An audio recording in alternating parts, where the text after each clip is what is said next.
I'll give you like a little shift about perspective as an example to illustrate this. When we are taught, and with our school system, often we are shared lessons, right? We're taught things, and then eventually there's going to be a test, and then we're going to see how well we're able to do on that test. That's usually how most of our systems work. Yet the way life works, often we get the test first, and then from the test we're going to learn the lessons we need to know. So what we were able to discover about perspective is the fact that people who are resilient, they don't quit before they even try. They try, and each attempt, they're going to gain more skills, tactical tools, and insights. It's a perspective shift. We also know there's a degree of acceptance, being able to work with your controllables, being able to decipher your controllables and coexist with things that are within your control and not hold so tightly to the things that are outside of your control.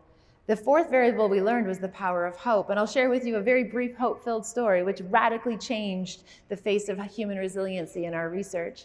So one of the projects I was assigned to do early in my career was support members of the military when they came home from deployments. And I remember working with this one particular platoon, and there was something different about these soldiers. So I did all my protocol, but then I got curious, what was it about this group that was so remarkable? So I just started to chat with them, and I asked the first soldier, I'm like, hey, what are you looking forward to? Like, you have been deployed for so long, but your head's on straight, and I want to know about this. And he said to me, Doc, actually, before I deployed, I started to paint my kitchen, but I only got half done. And now that I'm home, I'm so excited to paint the rest of my kitchen. I did not see that coming.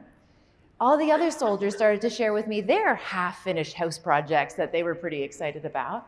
So I asked their senior lieutenant respectfully, I'm like, sir, can you tell me why you have an entire platoon of persons who all have half-finished house projects waiting for them? And what he said was very significant. He said, Robyne, my soldiers, they leave half-finished house projects as signs of hope for their families that they're coming home. That they leave evidence on the ground that there's still work to be done here as well. And I asked that very weathered lieutenant, I said, sir, you're suggesting that hope is a choice. And he said, Robyne, if you want to be of service to anyone, you'll have to find your own strategy to stay hope-filled, because there's a lot of noise and there's a lot of negativity, and the only person who can hold the morale is you. You have to find your own hope-filled strategy. So my gentle invitation to each and every one of you, you know there's going to be difficult seasons, you know there's going to be setbacks, that's part of the human experience. But the key is, can you develop a hope strategy before you actually need it? So when your faith is kind of rocky and you're feeling a bit discouraged even, already have a plan in place that this is what I'm going to do to hold the line.